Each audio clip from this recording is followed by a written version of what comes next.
अस्सलामुअलैकुम। हमारे purpose of creation series के तीसरे वीडियो में आपका स्वागत है। हमने हमारे सीरीज़ के पिछले videos purpose of creation and introduction, prospective of creation, इनके बाद ये तीसरा वीडियो है जिसमें हम प्रोस्पेक्टिव ऑफ क्रिएटर को डिस्कस करेंगे। प्रोस्पेक्टिव ऑफ क्रिएटर, इस जहाँ को जिसने बनाया उसके अनुसार इंसान की ज़िंदगी का मकसद क्या है। तो इस पॉइंट में सबसे पहले कुछ सवाल खड़े होते हैं। पहला, क्या सच में कोई क्रिएटर है? दूसरा, क्या वो कोई एक है या कोई एक से ज़्यादा? तीसरा, अगर वो एक है तो दुनिया में जितने रिलीजन हैं और इतने बिलीफ्स हैं तो वो क्यों हैं? इन सारे सवालों के जवाब आप हमारे पुराने वीडियोस वन गॉड और मैनी गॉड, वाइस में रिलीजन, इन सारे वीडियोस से आप देख सकते हैं। लिंक डिस्क्रिप्शन में दिया हुआ है। इन सवालों के जवाब का कंक्लूजन इतना ही है कि गॉड जो कि क्रिएटर, चेरिशर और डिस्ट्रॉयर है वो एक ही है। लेकिन वो लोग थे जिन्होंने जैसे जैसे वक्त गुजरता गया तो गॉड के रोल्स को अपने हिसाब से रिफॉर्म कर दिया और ऐसे ही धीरे धीरे नया आइडियोलॉजीज़ को ही धर्म बना लिया। हालांकि गॉड ने टाइम टू टाइम मैसेंजर्स को भेजा लोगों के बिलीफ का करेक्शन और उनके गाइडेंस के लिए, लेकिन लोगों ने उन्हीं मैसेंजर्स को उनके मरने के बाद गॉड बना लिया और आपस में ऐसे ही बढ़ते चले। कुछ लोगों ने तो अपने जियोग्राफिकल एरियाज़ के नाम को ही अपना रिलीजन बना लिया। हमें जनरली रिलीजन के बारे में दो सोर्सेज से खबर मिलता है। पहला, धर्मगुरुज, रिलीजियस स्कॉलर्स एंड सोसाइटी। दूसरा, स्क्रिप्चर्स। आप सोच रहे होंगे रिलीजियस स्कॉलर्स और स्क्रिप्चर्स को अलग पॉइंट्स में क्यों रखा। हाँ, अगर आप खुद पढ़ेंगे ना स्क्रिप्चर्स को तो आप ये पॉइंट्स को अलग क्यों रखा ये बात समझ जाएंगे। But definitely there are exceptions, but exceptions are very rare. इस पॉइंट को हम अलग से वीडियो में डिस्कस करेंगे। Corruption in religion by religious scholars and leaders. हम गॉड और स्क्रिप्चर्स के बारे में बात कर रहे थे। गॉड ने इंसानों को उनके डेफिनेट टाइम के रिक्वायरमेंट्स को ध्यान रखते हुए बहुत सारे स्क्रिप्चर्स भेजा, लेकिन लोगों ने उनको अपने फ़ायदे के हिसाब से बदल लिया। लेकिन अगर हम सारे स्क्रिप्चर्स के कंपैरेटिव स्टडी करें तो हमें उनके बेसिक ऑर्डर्स और कमांडमेंट्स सेम ही मिलते हैं। आज हम इस वीडियो में गॉड के भेजे last and final scripture Quran के अनुसार ज़िंदगी का मकसद क्या है इसको डिस्कस करें। लोगों में एक मिसकंसेप्शन है कि इस्लाम एक नया रिलीजन है और मोहम्मद सल्लल्लाहु अलैहि वसल्लम इस्लाम के फाउंडर हैं। बल्कि इस्लाम की खासियत तो ये है कि ये सारे मैसेंजर्स जो ईश्वर की तरफ से भेजे गए सबके भेजे जाने का सबूत देता है और इसके गवाह है कुरान। एग्जाम्पल स्वरूप कुरान के चैप्टर 16 वर्स 36, कुरान के चैप्टर 3 वर्स 64, जिसमें ज्यूज़, क्रिश्चियंस और लास्ट मैसेंजर मोहम्मद सल्लल्लाहु अलैहि वसल्लम के फॉलोअर्स को पीपल ऑफ द बुक करके इशारा करता है। किसी भी चीज़ का फंक्शन जानने के लिए या उसे समझने के लिए सबसे पहले उस वर्ड का डेफिनेशन जानना ज़रूरी है। इस्लाम शब्द का मतलब है peace acquired by submitting will to God. अपने चाह और कर्मों को ईश्वर के अनुसार चला के शांति प्राप्त करना। मुस्लिम कुरान के अनुसार उसे ही कहा जाता है जो अपनी ज़िंदगी पूरा इस्लाम पे बिताएं, या एटलीस्ट बेसिक्स तो श्योरली। सिर्फ अरबिक नाम या उर्दू नाम रख लेने से ही कोई मुस्लिम नहीं बन जाता अकॉर्डिंग टू कुरान। इस्लाम तब से है जिस दिन से धरती पे इंसान ने कदम रखा। ह्यूमैनिटी के सबसे पहले मैसेंजर थे आदम अलैहिस्सलाम। ह्यूमैनिटी के लास्ट मैसेंजर हैं मोहम्मद सल्लल्लाहु अलैहि वसल्लम। ह्यूमैनिटी को 4 मेन रेवलेशंस यानी स्क्रिप्चर्स दिए गए। अप्रॉक्स 108 सहीफ़ास और भी एक्स्ट्रा गाइडेंस के तरफ अल्लाह के तरफ से दिए गए। 4 मेन स्क्रिप्चर्स में से पहला है तौरा जो मूसा अलैहिस्सलाम को दिया गया। दूसरा ज़बूर, दाऊद अलैहिस्सलाम को दिया गया। तीसरा इंजील, ईसा अलैहिस्सलाम को दिया गया। और आखिर में last and final scripture Quran, Muhammad सल्लल्लाहु अलैहि वसल्लम को दिया गया। कुरान इन सारे मैसेंजर्स और भी बहुत सारे मैसेंजर्स को भेजे जाने का और उनके सिर्फ एक अल्लाह के तरफ से मैसेंजर होने का भी सबूत देता है।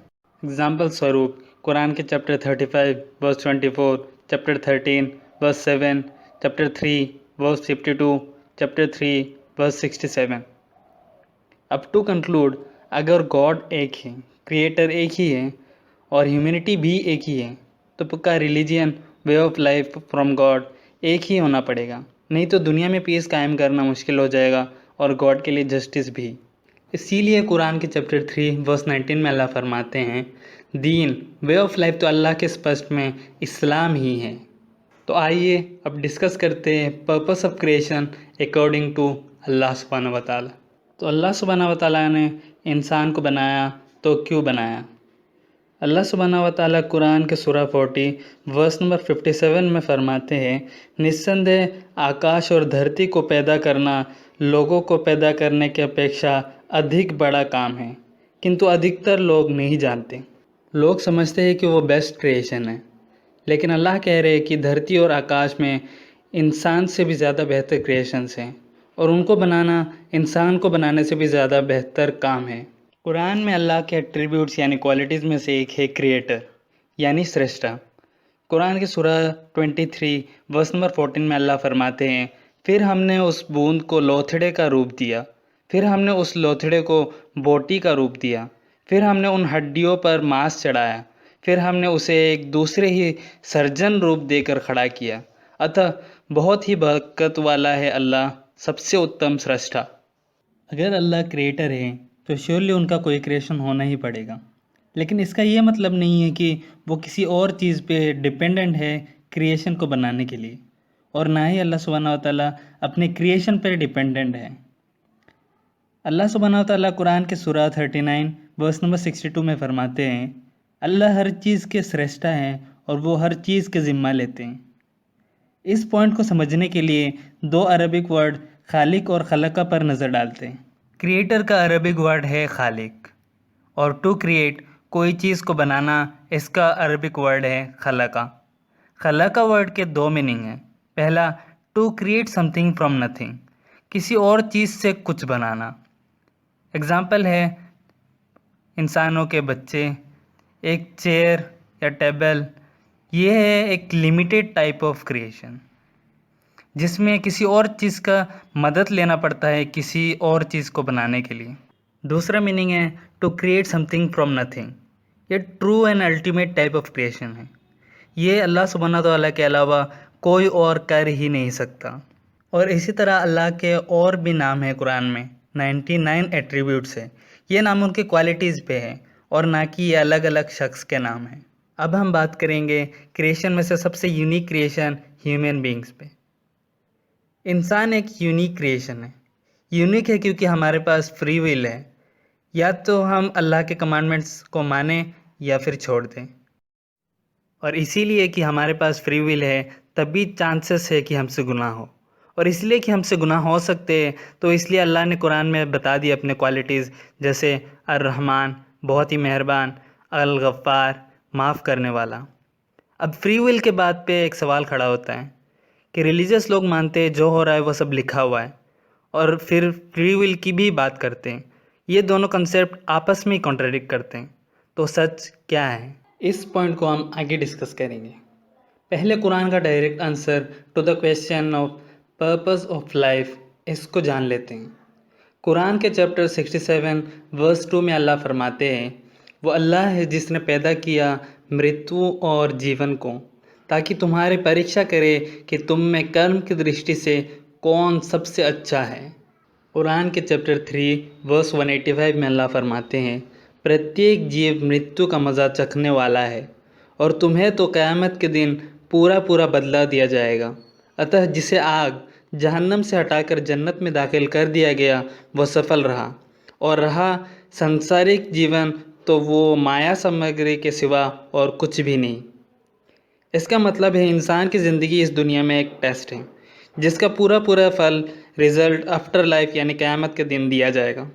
गॉड के कमांडमेंट्स को मान के चले तो पास यानी जन्नत, और ना मान के चले तो फेल यानी जहन्नम। फिर आगे कुरान के चैप्टर 29 वर्स 2 में अल्लाह फरमाते हैं, क्या लोगों ने यह समझ रखा है कि वह इतना कह देने मात्र से छोड़ दिए जाएंगे कि हम ईमान लाए और उनकी परीक्षा नहीं ली जाएगी? यह आयत उनके तरफ इशारा करता है जो सिर्फ कहते हैं हम भगवान को मानते हैं पर उनके बताए रास्ते पे कभी नहीं चलते। कुरान के चैप्टर 2 वर्स 155 में अल्लाह फरमाते हैं, और हम अवश्य ही कुछ भय से और कुछ भूख से और कुछ जान माल और पैदावार की कमी से तुम्हारी परीक्षा लेंगे, और धैर्य से काम लेने वालों को शुभ सूचना दे दो।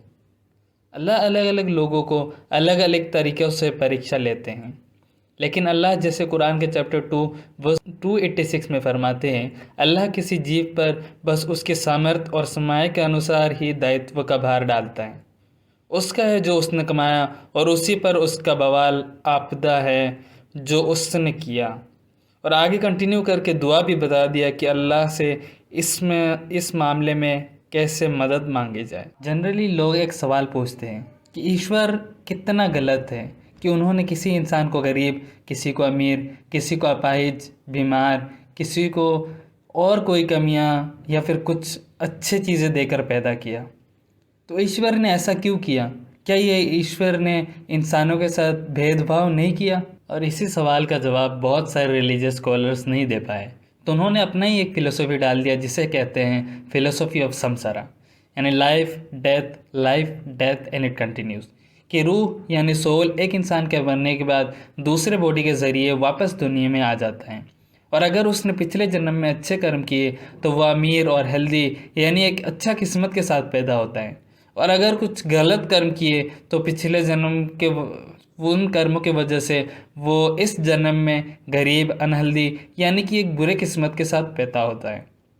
ये फ़िलोसफी रिलीजियस स्कॉलर्स का है, लेकिन इसको सपोर्ट कोई भी स्क्रिप्चर्स नहीं करता, बल्कि स्क्रिप्चर्स तो बस एक पुनर्जन्म के बारे में ही बात करते हैं, और कुरान भी पुनर्जन्म की बात करता है, लेकिन वापस इस दुनिया में नहीं बल्कि क़यामत के दिन अपने कर्मों का बदला देने के लिए फिर से उठाए जाने की बात करता है, जो कि हमने पहले भी डिस्कस किया, जैसे कुरान के चैप्टर 3 वर्स 185 में है। और इस सवाल का जवाब में कि अल्लाह क्यों कुछ लोगों को अमीर या गरीब या अनहेल्दी या हेल्दी या अपाहिज ऐसे क्यों पैदा करते हैं, अल्लाह कह रहे हैं कि ये सब तुम्हारे टेस्ट का हिस्सा है, जैसे कि हमने देखा कुरान के चैप्टर 2 वर्स 155 में कहा।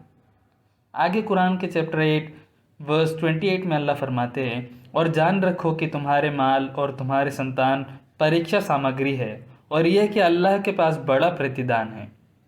कुरान के चैप्टर 63 वर्स 9 में अल्लाह फरमाते हैं, ए ईमान लाने वालों, तुम्हारे माल तुम्हें अल्लाह की याद से गाफिल ना कर दे, और ना तुम्हारी संतान।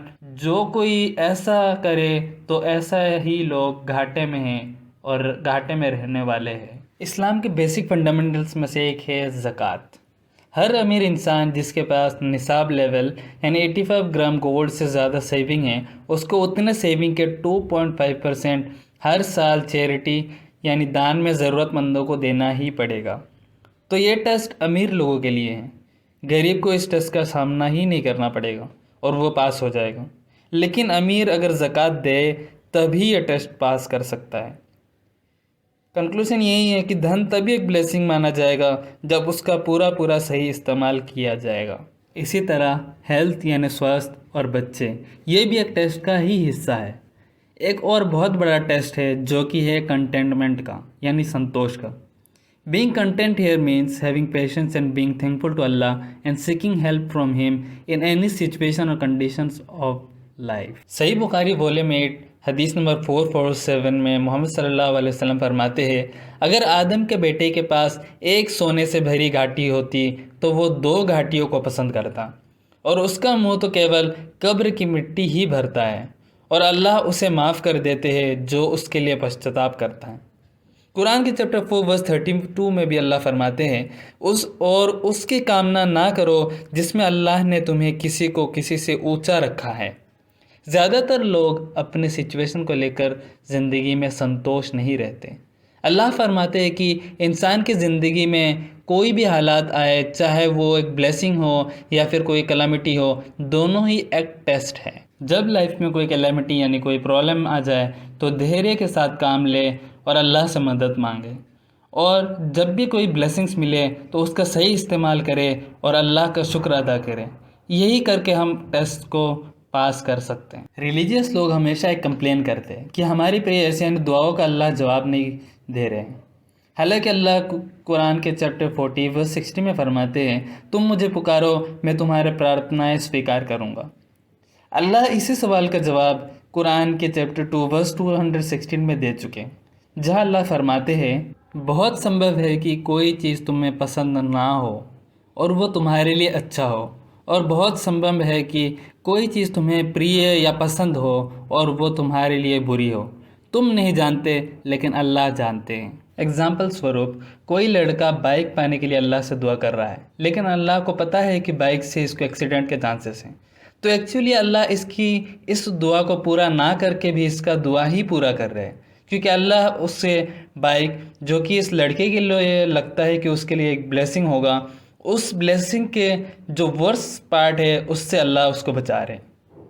दूसरा एग्जाम्पल है, जो लोग अल्लाह से हलाल रिलेशनशिप यानी शादी के लिए दुआ मांगते हैं, लेकिन उनका रिश्ता तय नहीं होता, क्योंकि अल्लाह जानते हैं कि वो जो भी है, लड़का या लड़की, वो उस वक्त एक जिम्मेदारी भरा रिश्ता निभाने के लिए तैयार नहीं है, और ऐसे में वो किसी से रिश्ता जोड़े तो दोनों ही फैमिली का नुकसान है।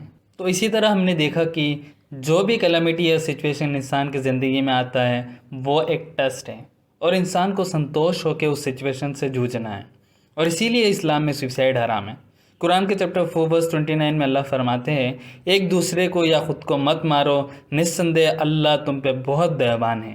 और टेस्ट जो इंसान पे आते हैं उसके बारे में अल्लाह फरमाते हैं, जैसे हमने पहले भी डिस्कस किया कुरान के चैप्टर 2 वर्स 286 में, कि अल्लाह फरमाते हैं, अल्लाह किसी भी शख्स पर उसके सामर्थ्य के अनुसार ही दायित्व का भार डालते हैं। Finally, to conclude to the question कि दुनिया में इंसान के आने का क्या मकसद है, इंसान की ज़िंदगी का क्या मकसद है, इसका सिंपल सा आंसर है कि जिसने इस सृष्टि को बनाया डेफिनेटली वही इसका मकसद के बारे में सही सही बता सकता है, और उसके इंस्ट्रक्शंस ही बेस्ट होंगे। और इसको हमने हमारी इस वीडियो में पूरी तरह डिटेल्स में डिस्कस किया है। तो दुनिया में आने का इंसान का यही मकसद है कि वो अल्लाह की इबादत करे, मतलब उनके गाइडलाइंस को, जो गाइडलाइंस उन्होंने बताया उनको फॉलो करे और सक्सेस पा जाए, जैसे कि कुरान के चैप्टर 67 वर्स 2 में है।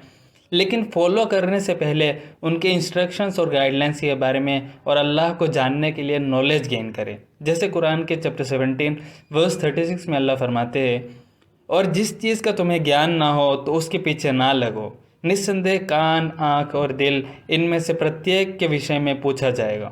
आखिर में कुरान के चैप्टर 7 वर्स 179 से आज की वीडियो को ख़त्म करूँगा, जिसमें अल्लाह फरमाते हैं, निश्चय ही हमने बहुत से जिन्न और मनुष्य को जहन्नम के लिए फ़ैसला कर दिया। उनके पास दिल है जिससे वो समझते नहीं, उनके पास आँखें हैं जिससे वो देखते नहीं, उनके पास कान हैं जिससे वो सुनते नहीं। वो पशुओं की तरह हैं, बल्कि वे उनसे भी अधिक पथभ्रष्ट हैं। वही लोग हैं जो गफलत में पड़े हुए हैं।